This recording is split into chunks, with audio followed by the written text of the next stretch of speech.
Bismillahirrahmanirrahim. Assalamualaikum warahmatullahi wabarakatuh. Kita melanjutkan bahasan kita tentang As-Sirah Nabawiyah. Pada pertemuan yang lalu kita telah membahas tentang wafatnya Abu Talib, paman Nabi sallallahu alaihi wasallam yang sangat dicintai oleh Rasulullah sallallahu alaihi wasallam. Tentunya hal ini menjadikan Nabi sangat bersedih. Kemudian Allah memberi ujian lagi kepada Nabi sallallahu alaihi wasallam dengan wafatnya istrinya yang beliau sangat cintai, yaitu Khadijah radhiyallahu taala anha, ya. Khadijah wafat pada tahun 10 kenabian, yaitu 3 tahun sebelum berhijrah, karena Nabi berdakwah di Mekah selama 13 tahun. Di tahun 10 kenabian maka Khadijah wafat setelah wafatnya Abu Talib. Ada yang mengatakan 3 hari setelah wafatnya Abu Talib kemudian wafatlah Khadijah radhiyallahu anha.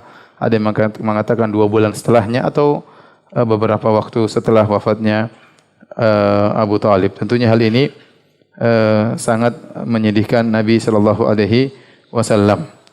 Berkumpulnya 2 musibah di waktu yang sangat berdekatan. Ya, disebut dalam sebagian riwayat Nabi sallallahu alaihi wasallam setelah wafatnya Khadijah, beliau sempat melazimi rumah beliau, tidak keluar dalam beberapa waktu karena musibah yang sangat berat yang beliau hadapi, terutama wafatnya Khadijah radhiyallahu taala anha.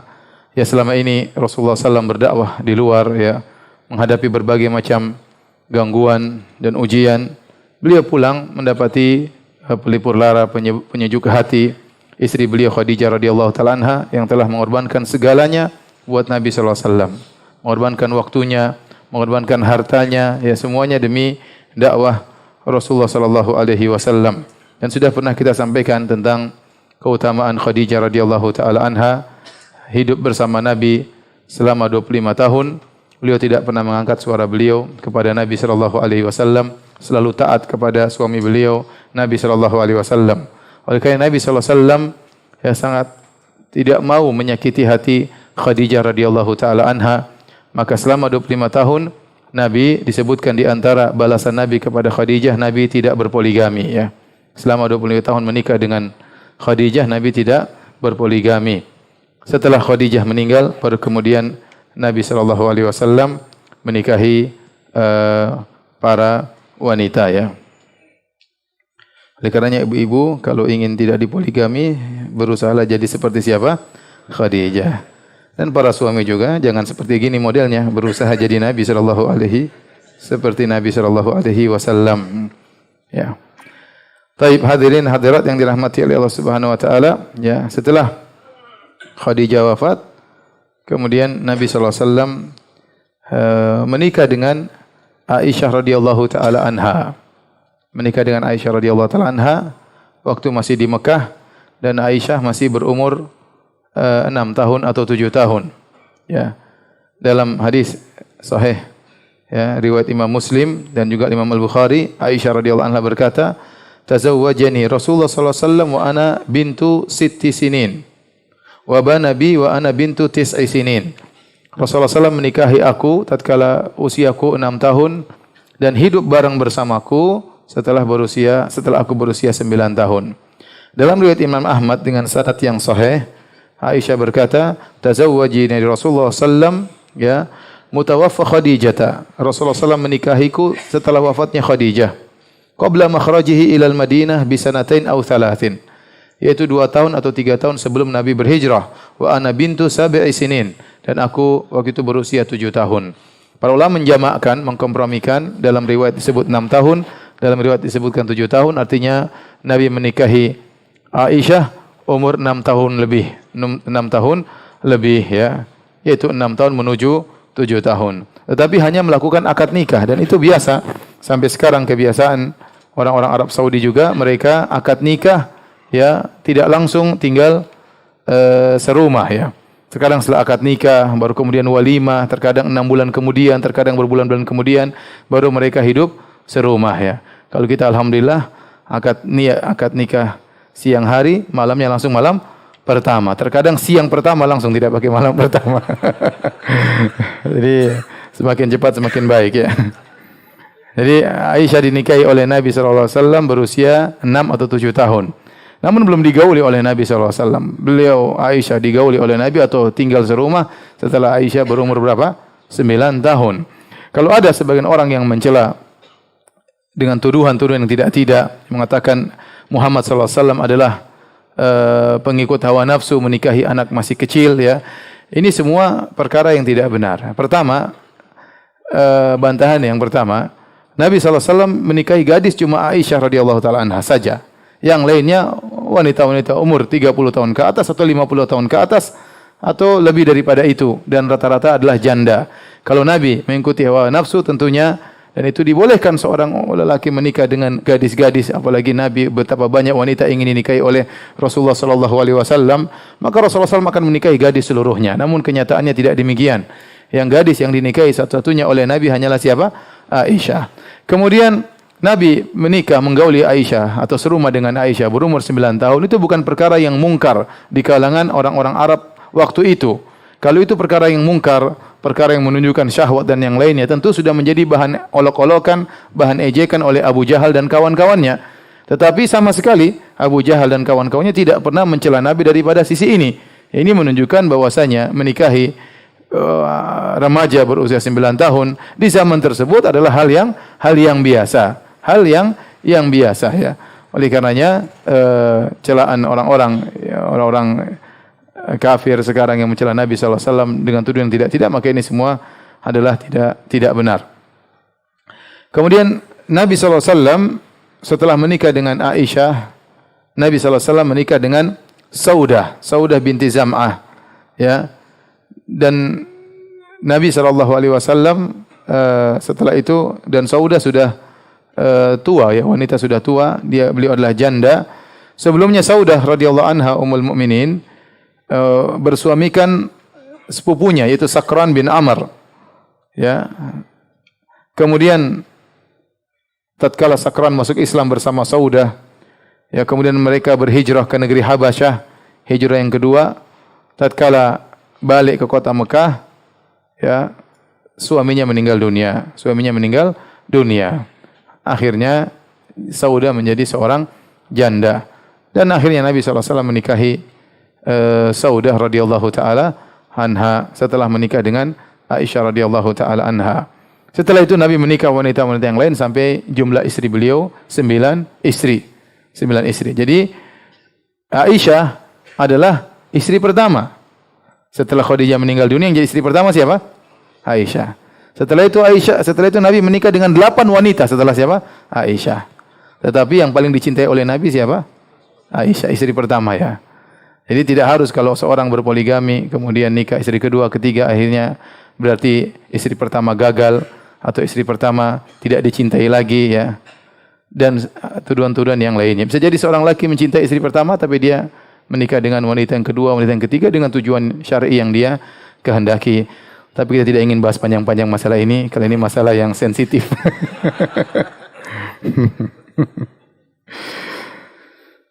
Kita skip aja, ya. Hadirin hadirat yang dirahmati oleh Allah Subhanahu wa taala.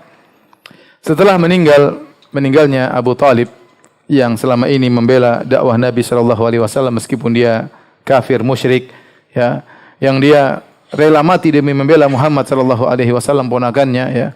Dia pasang badan untuk menghadapi orang-orang Quraisy yang begitu banyak. Dan orang-orang Quraisy waktu Abu Talib masih hidup, mereka tidak berani mengganggu Nabi sallallahu alaihi wasallam secara fisik. Ya, hanya tuduhan, ya, ocehan dan lain sebagainya.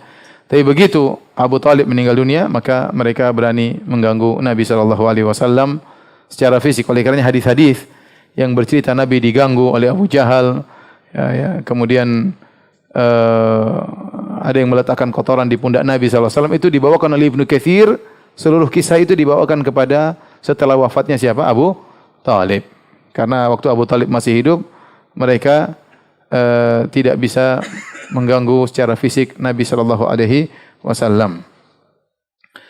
Karena gangguan kaum musyrikin semakin parah, ya, akhirnya, ya, Nabi SAW, ya, berdakwah di tempat yang lain. Siapa tahu ada pertolongan itu di kota Taif, ya, di kota Taif. Demikian juga para sahabat Bukan cuma Nabi mengalami gangguan, para sahabat juga mengalami gangguan yang berat, semakin berat sejak wafatnya Abu Talib. Sehingga akhirnya sebagian mereka berusaha meninggalkan kota Mekah karena mereka sulit untuk beribadah. Di antaranya yang hendak berhijrah adalah Abu Bakar As-Siddiq radhiyallahu taala anhu, ya. Tatkala mereka mengalami intimidasi di kota Mekah, sulit bagi mereka untuk menampakkan Al-Qur'an, menampakkan Islam, beribadah. Akhirnya Abu Bakar As-Siddiq radhiyallahu anhu ingin berhijrah. Kisah ingin berhijrahnya Abu Bakar diriwayatkan oleh Imam Al-Bukhari dalam sahihnya. Saya bacakan kisahnya. An Aisyah radhiyallahu taala anha, dari Aisyah radhiyallahu anha, dia berkata, "Lam aqil abawayya ila wa huma yadinani dina." Ya, tidaklah aku bisa mengerti waktu kecil kecuali ayahku dan ibuku sudah beragama Islam. Walam yamurra alaina yaumun illa ya'tina fihi Rasulullah sallallahu alaihi wasallam tarafain nahar bukratan wa asyiyah.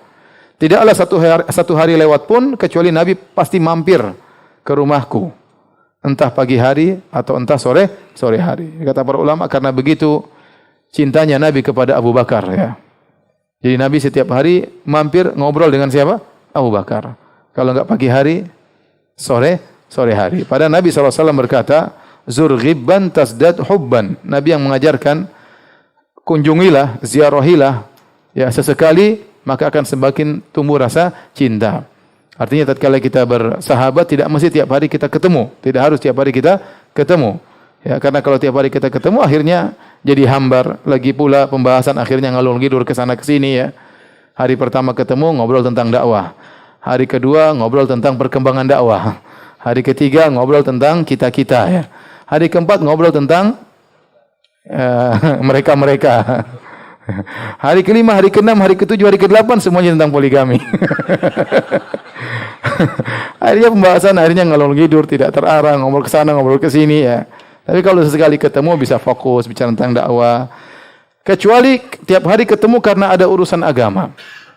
Para ulama berdalil dengan kisah Nabi. Nabi yang mengatakan, "Zur ghibban tasdad hubban."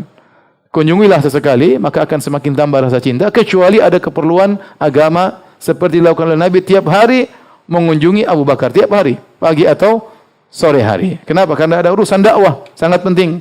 Makanya Aisyah berkata, ya, walam yamurra alaina yaumun illa ya'tina fihi Rasulullah sallallahu alaihi wasallam. Tidak ada satu hari yang lewat kecuali Nabi pasti mampir ke rumah kami, tarafain nahar, pagi atau siang atau sore hari. Kemudian kata Aisyah, falamma btuliyal muslimuna kharaja Abu Bakrin muhajiran nahwa ardil Habasyah. Tatkala kaum muslimin diintimidasi, para sahabat diintimidasi, maka Abu Bakar keluar hendak berhijrah ke negeri Habasyah. Ya, hatta idza balagha barkal ghimat. Tatkala akhirnya Abu Bakar sampai suatu tempat namanya Barkul Ghimat, yaitu jarak ke arah negeri Yaman kira-kira perjalanan 5 hari. Ya, sudah jauh, 5 hari perjalanan jauh Barkul Ghimat ke arah Yaman, sudah jauh. Kemudian laqiyahu Ibnu Dugunnah atau Ibnu Daghinnah. Maka Abu Bakar bertemu dengan seorang bernama Ibnu Daghinnah. Wa huwa sayyidul Qarah. Dan dia adalah pemimpin kabilah Al-Qarah. Maka dia bertanya kepada Abu Bakar, "Aina turid ya Abu Bakrin? Hendak ke mana engkau wahai Abu Bakar?" Faqala Abu Bakar mengatakan, "Akhrajani qaumi fa uridu an asiha fil ardi a'budu rabbi." Aku dikeluarkan, diusir oleh kaumku, ya, dipersulit oleh kaumku, maka aku ingin berjalan di atas muka bumi. Aku ingin beribadah kepada Allah Subhanahu wa taala. Ibnu Dugunnah, dan dia musyrik, dia berkata, "Fa inna mithlaka ya Abu Bakrin la yakhruj wa la yukhraj." Orang seperti engkau wahai Abu Bakar tidak boleh keluar dari negerinya dan tidak boleh diusir dari negerinya. Kenapa? Innaka taksibul ma'dum. Abu Bakar terkenal. Dia dikenal oleh banyak kabilah-kabilah. Kenapa? Dia pedagang kaya raya. Dia sering bersafar sana sini berdagang, dia bertemu dengan banyak orang, dikenal akhlak yang mulia, dia ahli nasab, sehingga kalau ngobrol enak sama siapapun, ya. Sehingga orang ini kenal siapa Abu Bakar, maka dia berkata, kepala kabilah Al-Qarah ini, "Mithluka la yakhruj wa la yukhraj." Orang seperti engkau wahai Abu Bakar tidak boleh keluar dari negerinya dan tidak boleh diusir dari negerinya. Innaka taksibul ma'dum, engkau selalu membantu orang yang tidak punya. Wa tasilur rahim, engkau selalu menyambung silaturahmi. Wa tahmilul kalla, engkau selalu memikul beban orang-orang miskin. Wa taqrid dhaif, engkau senantiasa menjamu tamu. Wa tu'inu ala nawaibil haq, dan engkau suka membantu orang yang terkena musibah. Ini sifat-sifat ini persis seperti yang dikatakan Khadijah kepada Nabi. Waktu Nabi ketakutan turun dari Gua Hira, Nabi mengatakan, ya, khasyitu ala nafsi, saya khawatir suatu keburukan menimpaku. Khadijah berkata, tidak mungkin wahai suamiku. Engkau suka menyambung silaturahmi, membantu orang miskin, memikul beban orang susah. Engkau suka memuliakan tamu, menjamu tamu. Engkau suka membantu orang-orang terkena musibah. Persis sifat-sifatnya Abu Bakar radhiyallahu taala anhu. Oleh karenanya, benar perkataan Nabi sallallahu alaihi wasallam, al-arwahu junudun mujannadah. Fama ta'arafa minha italaf wa ma tanakara minha ikhtalaf. Sungguhnya Allah ciptakan roh itu berkelompok-kelompok, meskipun dari tempat yang berbeda-beda. Tatkala saling mengenal maka mereka akan klop, kalau tidak cocok mereka akan berpisah, ya. Kalau ketemu insyaallah kata orang ada apa? Ada chemistry-nya kena, ya. Ya bisa saja tahu-tahu cocok, tahu-tahu mungkin belum kenal sebelumnya, tahu apa? Cocok, ya. Yang baik ketemu dengan baik, dermawan ketemu dermawan, pelit sama pelit, ya. Yang hobi ini suka hobi ini, ya. Dan Nabi SAW karena orangnya sangat dermawan, klop dengan Abu Bakar radhiyallahu taala anhu. Orangnya sangat dermawan, bahkan menjadi sahabat dekatnya. Kemudian kata Ibnul Qarah, kata Ibnu Dugunnah, fa ana laka jar. Saya akan jadi penjaminmu, saya akan menjadi pelindungmu. Pulang ke Mekah, jangan pergi. Irji' wa'bud rabbaka bi baladik. Dia musyrik. Dia bilang, pulanglah engkau kota Mekah, sembah Tuhanmu di sana. Padahal dia apa? Musyrik. Faraja'a, maka Abu Bakar pun balik ke Mekah padahal sudah jalan 5 hari perjalanan. Wartahala ma'ahu Ibnu Dugunnah. Ibnu Dugunnah nemani Abu Bakar menuju kota Mekah. Fatafa Ibnu Dugunnah asyiyatan fi asyrafi Quraisy. Maka sore itu waktu sampai mereka di Mekah, Ibnu Dugunnah jalan ke sana sini, ketemu dengan kabilah-kabilah Quraisy. Kemudian dia berkata, faqala lahum inna Abu Bakrin la yakhruju mithluhu wa la yukhraj. Orang seperti Abu Bakar tidak boleh keluar dari negerinya dan tidak boleh diusir dari negerinya. Atukhrijuna rajulan yaksibul ma'dum wa tasil rahim wa yahmilul kala wa yakrid dhaif wa inna ala nawabil haq. Apa kalian hendak mengusir seorang yang suka membantu orang miskin, suka menyambung silaturahmi, suka membantu orang tidak mampu, suka memuliakan tamu, suka menolong orang terkena musibah? Orang seperti ini ingin kalian usir wahai orang Quraisy? Falam tukadzib Quraisyun bijiwari Ibnu Dugunnah. Semua orang diam. Tidak ada yang bantah Ibnu Dugunnah. Dan mereka mengakui jaminan jiwarnya Ibnu Dugunnah. Ibnu Dugunnah, saya yang bertanggung jawab. Tidak ada yang boleh ngusir dia. Saya penjaminnya. Kata Ibnu Dugunnah. Subhanallah, meskipun dia musyrik, tapi hatinya masih tahu bahwa ini kebenaran. Orang sebenarnya tidak boleh diusir. Akhirnya orang-orang Quraisy berkata kepada Ibnu Dugunnah, orang-orang kafir, Mur Abu Bakrin falya'bud rabbahu fi darihi. Wahai Ibnu Dugunnah, karena kau telah menjamin Abu Bakar, ya, maka perintahkan Abu Bakar agar dia sembah Tuhannya di rumahnya saja. Jangan kemana-mana sembah Allah, ya. Di rumah saja, jangan keluar-keluar.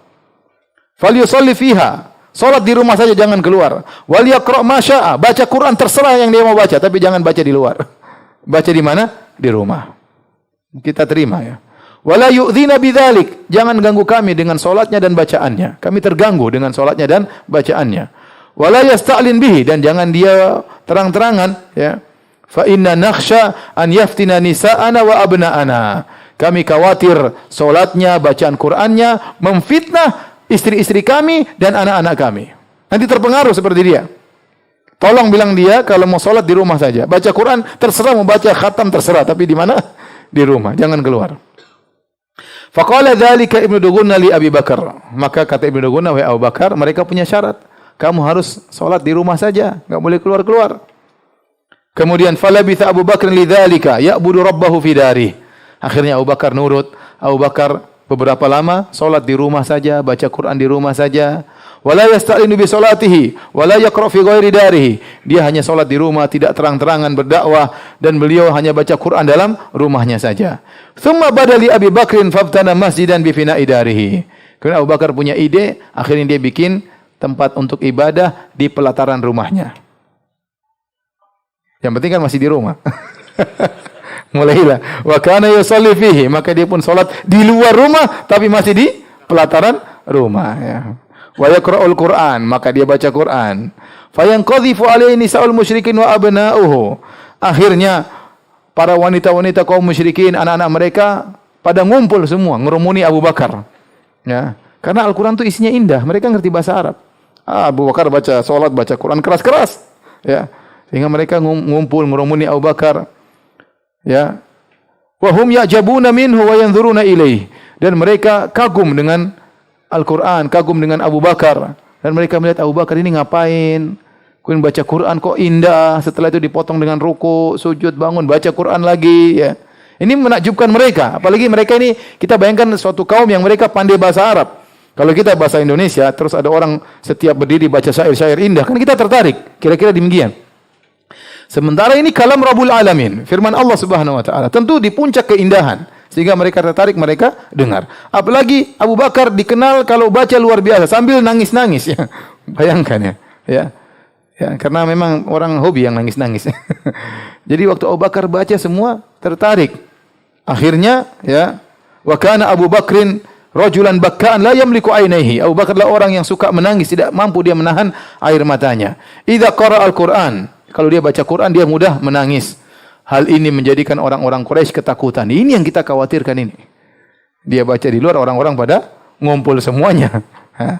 Abu Bakar tidak salah, dia masih baca di rumahnya. Salah sendiri mereka mengumpul di rumah Abu Bakar. Akhirnya mereka lapor kepada Ibnu Dugunnah. Kata mereka, "Inna kunna ajarna Abu Bakrin bijiwarika ala an ya'budu rabbahu fi darih."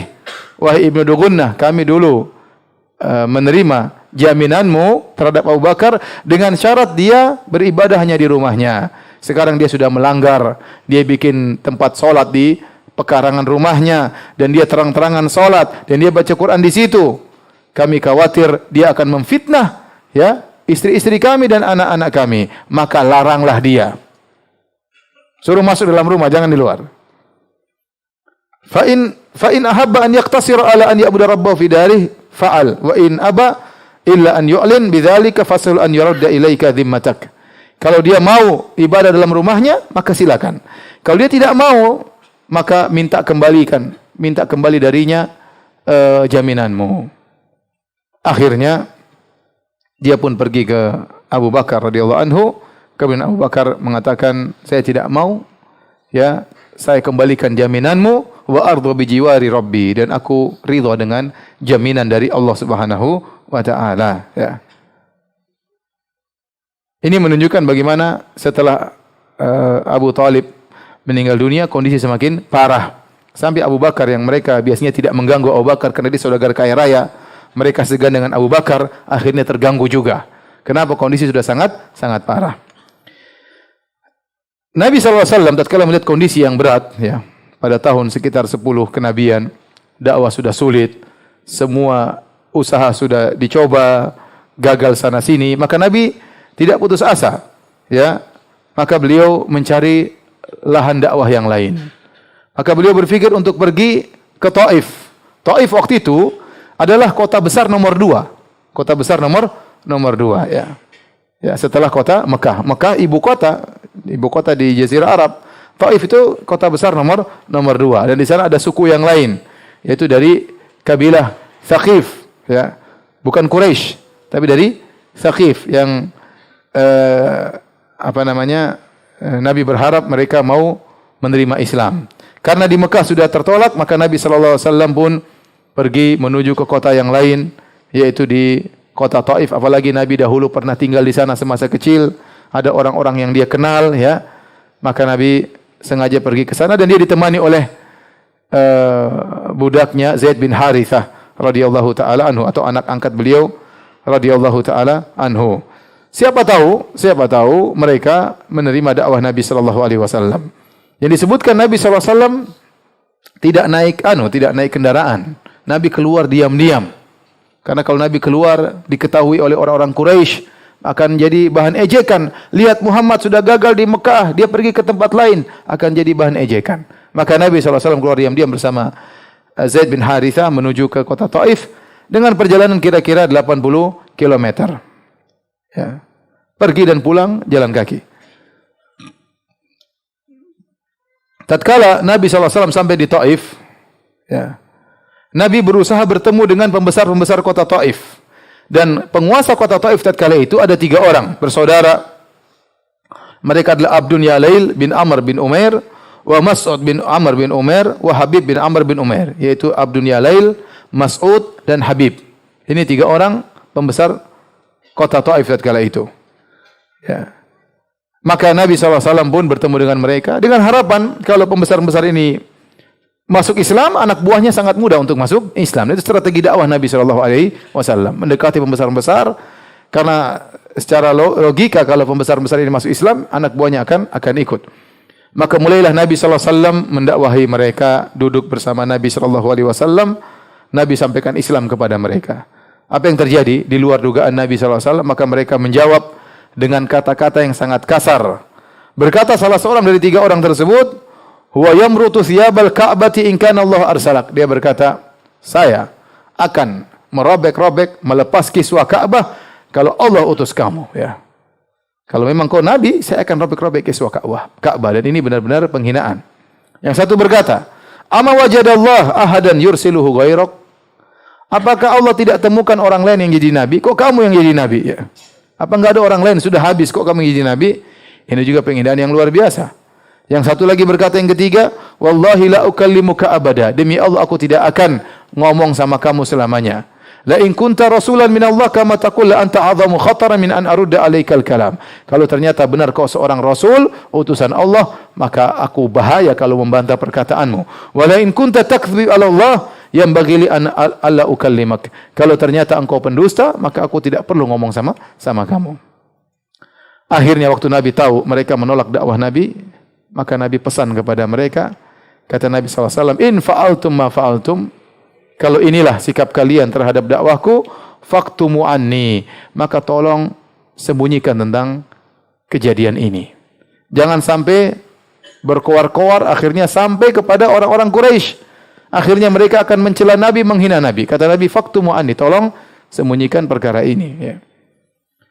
Akhirnya Nabi SAW pun, karena tidak diterima di kota Taif, Nabi pun balik pulang menuju kota Mekah. Berjalan kaki bersama Zaid bin Harithah.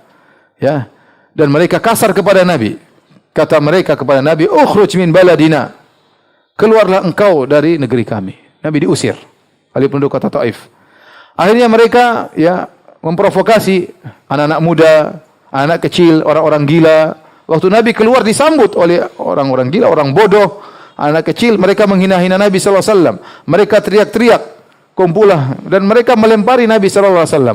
Waktu Nabi berjalan sama Zaid bin Harithah, ada 2 saf yang menyambut Nabi dengan membawa kerikil-kerikil siap melempar Nabi SAW. Maka mereka pun melempar kaki Nabi SAW sehingga kaki Nabi berdarah. Tatkala itu keluar dari kota Taif dengan berlumuran darah. Zaid bin Harithah radhiyallahu anhu berusaha menangkis lemparan-lemparan tersebut, namun dia tidak berdaya sampai kepalanya pun ikut berdarah. Dan ini penghinaan yang luar biasa ya. Anak-anak kecil, orang-orang bodoh menghina Nabi SAW sambil dilempar dengan batu atau kerikil. Namun ini semua tidak menghalangi semangat Nabi SAW. Ya. Akhirnya Nabi SAW berjalan sedih ya. Rasulullah SAW bersedih. Kemudian Rasulullah SAW tatkala beliau tiba suatu tempat ya. Kemudian beliau pun ya berdoa kepada Allah Subhanahu wa taala dengan doa yang masyhur ya. Apa kata Nabi SAW dalam doanya tatkala habis diusir oleh penduduk kota Taif? Kata beliau, Allahumma ilaika ashku dha'fa quwwati. Ya Allah, kepada Engkaulah aku keluhkan tentang lemahnya kekuatanku. Wa qillata hilati. Aku keluhkan kepada Engkau tentang sedikitnya kemampuanku. Wa hawani 'alan nas. Dan aku keluhkan kepada Engkau tentang hinanya, rendahnya diriku di hadapan manusia. Ya Arhamar Rahimin. Wahai Zat yang Maha Pengasih lagi Maha Penyayang. Anta Rabbul Mustad'afin. Engkau adalah Rabbnya orang-orang yang lemah. Wa anta Rabbi, dan Engkau adalah Rabbku. Ila man takiluni. Kepada siapa Engkau serahkan diriku ya Allah? Ila ba'idin yatajahhamuni. Apa Kau serahkan diriku kepada orang yang jauh yang bersikap kasar kepadaku? Am ila aduin malaktahu amri. Atau kau serahkan diriku kepada musuh yang menguasai urusanku. Illam yakun bika alayya ghadabun fala ubali. Tetapi Allah, kalau seandainya engkau tidak murka kepadaku, maka aku tidak peduli dengan yang lainnya. Yang penting kau tidak murka kepadaku. Walakinna afiyataka hiya awsa'uli. Namun aku berharap ya keselamatan darimu. A'udzu binuri wajhika alladhi asyraqat lahu dhulumat. Aku berlindung kepada engkau dengan cahaya wajahmu yang menjadikan kegelapan bersinar. Wa salah alai amrud dunya wal akhirah. Dan dengan cahayamu maka baiklah urusan dunia dan akhirat. Min antun zilabi ghadabak. Aku berlindung jangan sampai kau turunkan murkamu kepadaku. Au yahilla alayya sakhatuk. Atau kau turunkan kemarahanmu kepadaku. Lakal utbah hatta tarda wala haula wala quwata illa billah. Ya, semua aku serahkan kepadamu sampai engkau ridha dan tidak ada daya dan upaya kecuali darimu. Inilah doa yang diucapkan Nabi tatkala Nabi sallallahu alaihi wasallam diusir oleh penduduk kota Taif. Kemudian Nabi SAW sampai di kota Mekah dalam kondisi sangat sedih, ya. Dan ini puncak kesedihan Nabi SAW, ya. Bagaimana? Jadi maksud saya puncak kesedihan bertumbuk-tumbuk. Pamannya Abu Thalib meninggal dunia, disusul dengan siapa? Khadijah. Kemudian dimusuhi oleh kaumnya semakin parah. Kemudian pergi berjalan kaki menuju Taif 80 kilo, sampai sana bukannya dihormati, dihina, pulang dilemparin batu sampai berdarah. Ya. Dan ini puncak kesedihan Nabi sallallahu alaihi wasallam. Di kemudian hari Aisyah pernah bertanya kepada Nabi sallallahu alaihi wasallam, hal ata alayka yaumun kana ashadda min yaumi Uhud? Ya Rasulullah, pernahkah ada peristiwa yang menimpamu yang lebih berat daripada peristiwa perang Uhud? Peristiwa perang Uhud berat bagi Nabi sallallahu alaihi wasallam. Ya, beliau terluka, gigi beliau patah, sahabat-sahabat beliau meninggal dunia, Hamzah paman beliau meninggal dunia. Ini kondisi sangat berat. Sampai Nabi terluka fisik, ya. Ya, apakah ada yang lebih berat daripada hari peristiwa perang Uhud? Kata Nabi, ada. Laqad laqitu min qaumiki ma laqitu wa kana ashadda ma laqitu minhum yaumal aqabah id aradtu nafsi ala ibni abdin yalail bin abdi kilal falam yujibni ila ma aradtu. Ada yang lebih berat daripada itu semua, yaitu gangguan dari kaummu wahai Aisyah. Tatkala aku tawarkan Islam kepada Ibnu Abdin Yalail, itu penguasa kota Taif. Namun beliau tidak menjawab keinginanku. Fantalaqtu wa ana mahmumun ala wajhi. Maka aku pun pulang dari kota Taif dalam kondisi sangat sedih. Falam astafiq ila wa ana biqarni tha'alib. Aku berjalan dalam kondisi seakan-akan linglung dan aku tidak sadar kecuali aku sudah tiba di qarna tha'alib. Jadi Nabi tidak sadar jalan terus tiba-tiba sudah tiba di suatu tempat namanya qarna tha'alib. Farafa'tu ra'si. Aku pun mengangkat kepalaku. Fa idza ana bi sahabatin qad adhalatni, tiba-tiba ada awan di atasku telah menaungiku. Fa nadhartu fa idza fiha Jibril. Aku lihat ke atas, tiba-tiba ada Jibril alaihissalam. Fanadani, Jibril berkata, "Inna Allah qad sami'a qaula qaumika laka."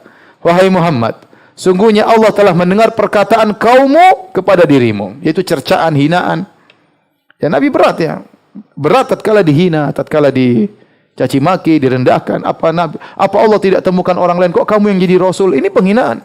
Ada orang bilang kita, kok ente yang jadi ustaz? Emang enggak ada orang lain jadi ustaz? Ini penghinaan luar biasa. Ya. Apa enggak ada orang lain? Ente. Semua orang sudah habis. Ente yang jadi ustaz. Ya. Wa ma raddu alaik, dan bagaimana bantahan mereka terhadap engkau? Wa qad ba'atsallahu ilaika malakal jibal. Allah telah kirim kepada engkau malaikat gunung. Lita'murahu bima syi'ta fihim. Ya, agar kau perintahkan apa yang kau kehendaki kepada mereka. Perintahkan malaikat gunung untuk ngabisi orang Quraisy, orang Taif, terserah engkau wahai Rasulullah. Fanadani malakul jibal, fasallama alaihi. Tiba-tiba malaikat gunung memanggilku dan mengucapkan salam. Assalamualaikum ya Rasulullah. Tsumma qala ya Muhammad. Kemudian malaikat gunung berkata, wahai Muhammad, dzalika fima syi'ta. Terserah engkau apa yang kau ingin perintahkan kepadaku. In syi'ta an utbiqa alaihimul akhsyabain. Kalau kau ingin, saya akan angkat dua gunung besar, gunung batu ini saya timpakan kepada orang-orang Quraisy yang telah menghina engkau. Faqala Rasulullah sallallahu alaihi wasallam, Rasulullah SAW berkata, bal arju an yukhrijallahu min aslabihim man ya'budallahu wahdahu la yusyriku bihi syai'a. Jangan, aku berharap mereka sekarang gembong-gembong penjahat ini semua, semoga anak keturunan mereka beribadah kepada Allah semata dan tidak berbuat syirik sama sekali. Itu tujuan Nabi. Yang penting ada orang yang bertauhid kepada Allah Subhanahu wa taala. Ya, siapa tahu mereka ini bajingan-bajingan kurang ajar ini. Abu Jahal dan teman-temannya ya. Semoga punya anak-anak yang beriman kepada Allah dan mentauhidkan Allah Subhanahu wa taala. Dan ternyata doa Nabi ini dikabulkan. Lihatlah Abu Talib musyrik, punya anak siapa? Ali bin Abi Talib, Ja'far bin Abi Talib, ya. Abu Jahal, ya, Fir'aunnya umat ini, ya, gembongnya penjahat, ya. Si goblok ya Abu Jahal ya. Punya anak yang sangat mulia, Ikrimah bin Abi Jahal, yang bertauhid bahkan meninggal dalam kondisi mati syahid. Al-Walid bin Al-Mughirah yang musyrik juga, gembong orang-orang musyrik, punya anak hebat, Khalid ibn Al-Walid, yang juga memperjuangkan Islam. Kemudian Al-As bin Wa'il yang juga musyrik, punya anak sahabat yang sangat hebat namanya Amr ibn Al-As radhiyallahu anhu. Al-Mut'im bin Adi yang juga meninggal dalam kondisi musyrik, punya anak namanya Jubair bin Mut'im, dan masih banyak orang-orang musyrikin ternyata anak-anak mereka beriman kepada Allah Subhanahu wa taala, mentauhidkan Allah Subhanahu wa taala. Disebutkan dalam sebagian riwayat, waktu Nabi tiba di kota Mekah, orang-orang tidak ada yang beriman dari kota Taif, Nabi salat. Waktu Nabi salat, Nabi baca Al-Qur'an, tiba-tiba ada sekelompok jin datang ya mendengarkan bacaan Nabi sallallahu alaihi wasallam, kemudian mereka masuk Islam, ya. Wa isarafna ilaika nafaran minal jinni yastami'una al-Qur'an. Falamma hadaruhu qalu ansitu. Falamma qudiya wallau ila qaumihim mundzirin, dan seterusnya. Ya, tatkala kami kirimkan sebagian jin, sekelompok jin, mereka mendengarkan Al-Qur'an. Waktu Nabi baca Al-Qur'an, mereka menyimak dengan baik. Kemudian mereka tatkala selesai baca Al-Qur'an, mereka pulang kepada kaumnya untuk memberi peringatan. Mereka berkata, "Ya qaumana, inna sami'na kitaban unzila min ba'di Musa, musaddiqan lima baina yadayhi yahdi ilal haqqi wa ila tariqim mustaqim." Sungguh kami mendengar suatu kitab dibaca setelah Musa alaihissalam. Yang kitab ini membenarkan apa yang dibawa oleh Nabi Musa, memberi kepada petunjuk dan jalan yang lurus. Ya qaumana ajibu da'i Allah. Wahai kaumku, penuhilah seruan dai ini, yaitu Muhammad sallallahu alaihi wasallam. Penuhilah seruan Allah Subhanahu wa taala, ya. Kemudian seakan-akan Allah menghibur Nabi sallallahu alaihi wasallam. Kalau tidak ada manusia yang beriman, jin-jin beriman. Masih ada yang beriman, ini menghibur Nabi sallallahu alaihi wasallam, ya. Baik, hadirin dan hadirat yang mati Allah Subhanahu wa taala, ya. Akhirnya Nabi sallallahu alaihi wasallam kemudian balik ke kota Mekah, ya. Waktu beliau masuk ke kota Mekah, susah, ya. Zaid bin Harithah mengingatkan Nabi sallallahu alaihi wasallam. Nabi pulang dari Taif. Kata Zaid bin Harithah, "Kaifa tadkhulu alaihim wa hum akhrajuk?" Wahai Nabi sallallahu alaihi wasallam, bagaimana kau kembali lagi kota Mekah sementara mereka telah mengusirmu? Apa kata Nabi sallallahu alaihi wasallam? "Ya Zaid, innallaha ja'ilun lima tara farajan wa makhrajan."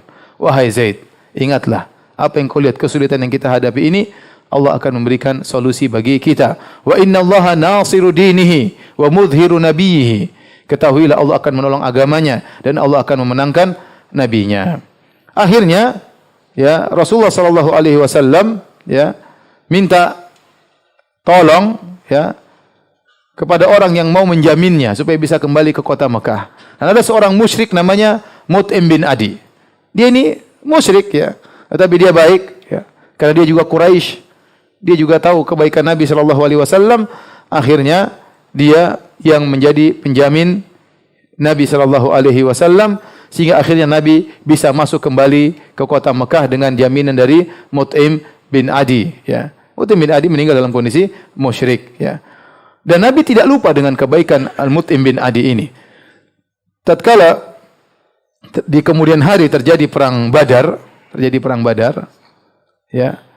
Kemudian Nabi menawan orang-orang musyrikin, orang-orang Quraisy ditawan oleh Nabi sallallahu alaihi wasallam. Kemudian waktu ditawan, Nabi membuka tebusan. Barang siapa dari orang Quraisy yang ingin menebus tawanan mereka, silakan, tapi bayar.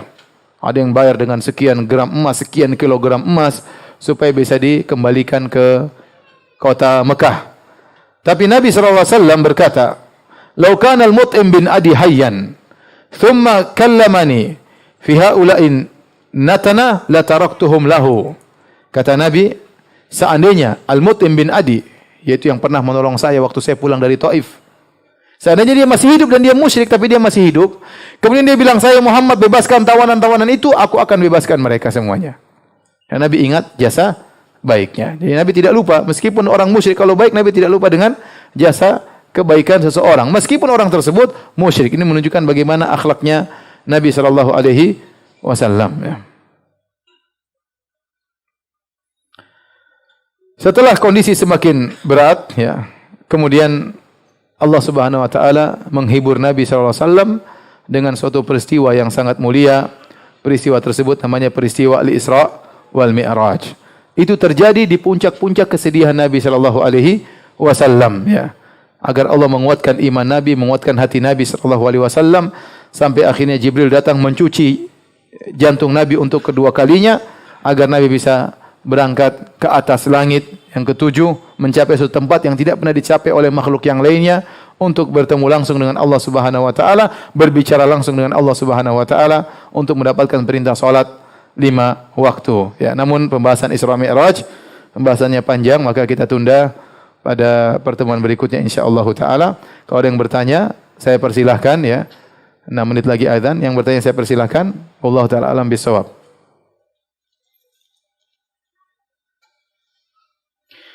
Bagaimana cara melatih jiwa ini agar selalu merasa dalam pengawasan Allah?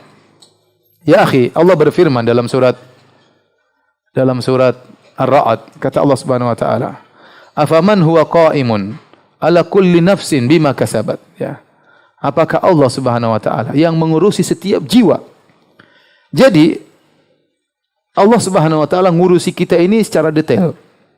Kita berbicara tentang suatu perusahaan, ya, perusahaan ada bos.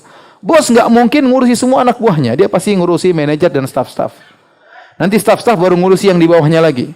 Di bawahnya ngurusi yang di bawahnya lagi. Dia tidak punya kemampuan untuk ngurusi seluruh anak buahnya. Apalagi anak buahnya, pegawainya misalnya 1000 orang. Siapa yang mampu ngurusi semuanya? Tetapi Allah Subhanahu wa taala, ya, kalau ngurusi kita semua, kita diurusi per detail satu per satu. Setiap bisikan hati kita, setiap gerak-gerik kita, Allah tahu. Bima kasabat. Setiap yang dikerjakan oleh setiap jiwa, Allah Maha tahu.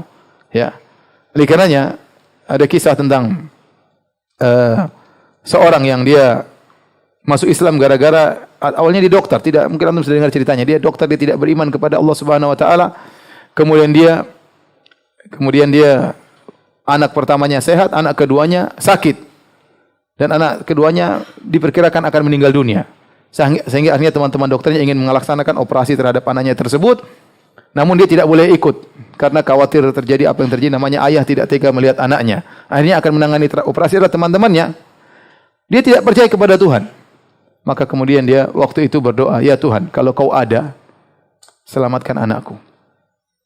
Dan kalau Kau ada, tunjukkan kepadaku agama yang benar." Ternyata setelah 15 menit anaknya sembuh. Dokter-dokter semua kumpul, heran penyakitnya hilang tiba-tiba. Kemudian dia pun setelah itu mencari agama, dari agama yang satu, agama yang kedua, agama yang ketiga, agama yang keempat, sampai terakhir baru dia ketemu Islam. Islam terakhir dia temukan, akhirnya dia masuk Islam. Maksud saya, siapa yang mendengar ucapan dia waktu itu? Berarti Allah ngurus kita tuh per detail satu per satu, ya akhi. Allah tidak menilai kita dengan global. Kalau kita mungkin bos, kita nilai anak kita, anak buah kita, pegawai kita secara global. Kalau Allah satu persatu ngurusin kita, ya. Oleh karenanya, ya, betapa banyak peristiwa terjadi bukan kebetulan, tapi memang sudah diatur oleh Allah Subhanahu wa taala. Sudah diatur oleh Allah Subhanahu wa taala. Allah mengetahui isi hati seseorang, ya. Saya contohkan, ini banyak, tapi salah satu contoh yang baru-baru saya alami, bukan saya, tapi kawan saya. Jadi kawan saya ini, dia ingin sholat malam. Dan dia butuh Al-Quran yang besar, karena dia tidak punya hafalannya. Dia ingin buka Al-Quran, baru dia baca. Dia pesan sama saya, "Ustaz, punya Quran besar enggak?" "Ya, saya ingin latihan sholat malam." Saya bilang, "Kayaknya saya punya. Karena saya punya di rumah. Saya cari, saya enggak dapat." Saya bilang, "Aduh, enggak ada."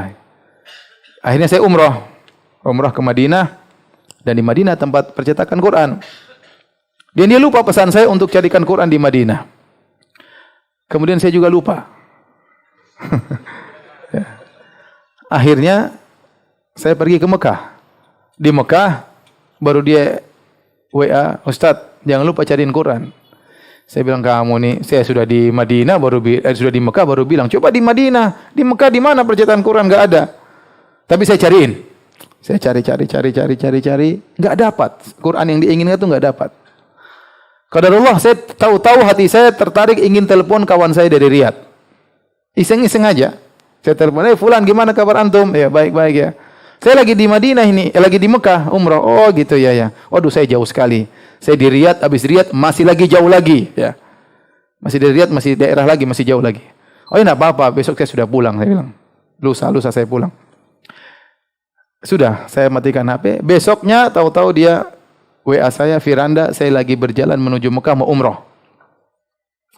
Teman Arab tadi. Oh ya, saya tunggu. Nanti kita saya habis umrah, saya bilang, kamu habis umrah, saya tidur cepat. Kamu habis umrah, jam berapa saja telepon. Saya akan bangun. Karena HP saya biarkan nyala ya. Akhirnya dia selesai umrah jam berapa tuh? Dia selesai umrah mungkin jam 11:30. Saya sudah tidur bangun. Tuh ketemu ngobrol-ngobrol, dia masih pakai ihram. Ngobrol-ngobrol. Besok kita pulang ke Indonesia. Dia bilang, Firanda, saya bawa hadiah Quran. Hah? Quran gimana? Quran besar katanya. Saya bilang, kok bisa ya?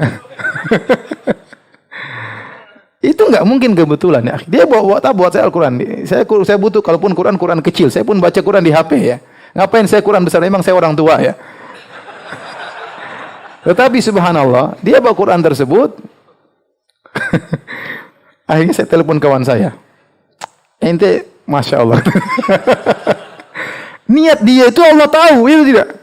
Ya, maksud saya Allah itu ngurusin kita tuh detail satu-satu ya akhi. Makanya kalau kita minta direct kepada Allah, ente jangan ragu-ragu, Allah tahu isi hati ente. Kata Allah Subhanahu wa taala, "Ya'lamu kha'inatal a'yun wa ma tukhfi sudur." Allah tahu lirikan pandangan ente, apa yang ente lihat lirik-lirik sana-sana, ente browsing lihat macam-macam, dan Allah tahu tentang apa yang disembunyikan oleh dada-dada ente. Yang ente sembunyikan, yang nampak yang sembunyikan.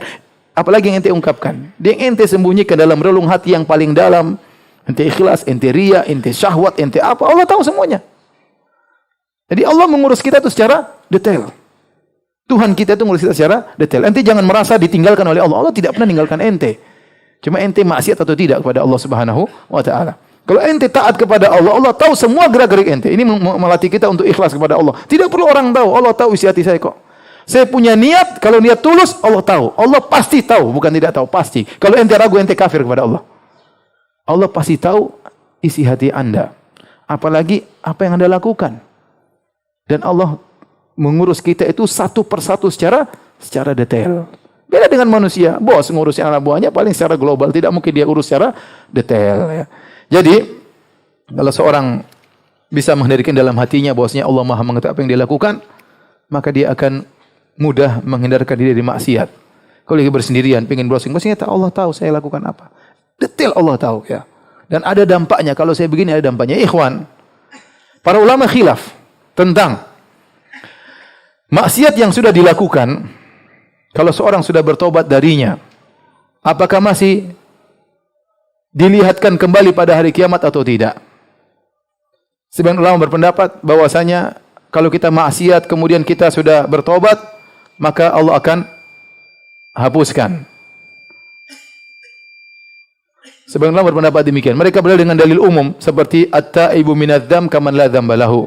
Barang siapa yang bertobat dari dosa, seperti sudah tidak ada dosanya lagi. Berarti dihapus. Seperti sabda Nabi SAW juga, ya, wa'at bi'is sayyi'atal hasanata tamhuha. Kerjakanlah kebaikan setelah keburukan, niscaya akan menghapuskan keburukan tersebut. Maka sebenarnya ulama berdalil dengan dalil umum seperti ini, bahwasanya semua yang dosa yang kita lakukan kalau kita sudah bertobat akan dihapus dari catatan amal. Pendapat kedua, ini pendapat banyak ulama, bahwasanya yang dihapuskan dosanya, dampaknya, tetapi catatannya tidak terhapuskan. Ini masalah khilaf. Ini pendapat banyak ulama, di antaranya kalau tidak salah Fudail bin Iyad berkata, ya sawatah wa in afaut. Dia berkata, ya sungguh memalukan, ya Allah, memalukan diriku atas dosa-dosa yang aku lakukan meskipun kau sudah maafkan dosa-dosaku. Ya, kalau kita sudah pernah lihat hal yang haram, tatkala kita bersendirian, Meskipun kita sudah menangis minta ampun, suatu saat kita akan dinampakkan lagi. Kamu pernah lihat begini. Itu sudah cukup memalukan kita. Sudah cukup membuat kita menghindar dari perbuatan seperti ini karena kita akan diungkapkan lagi oleh Allah Subhanahu wa taala pada hari kiamat. Hadirkan bahwasanya Allah tahu apa yang kita lakukan secara detail dan setiap maksiat pasti ada dampaknya. Baik, azan dulu baru kita lanjutkan tanya jawab.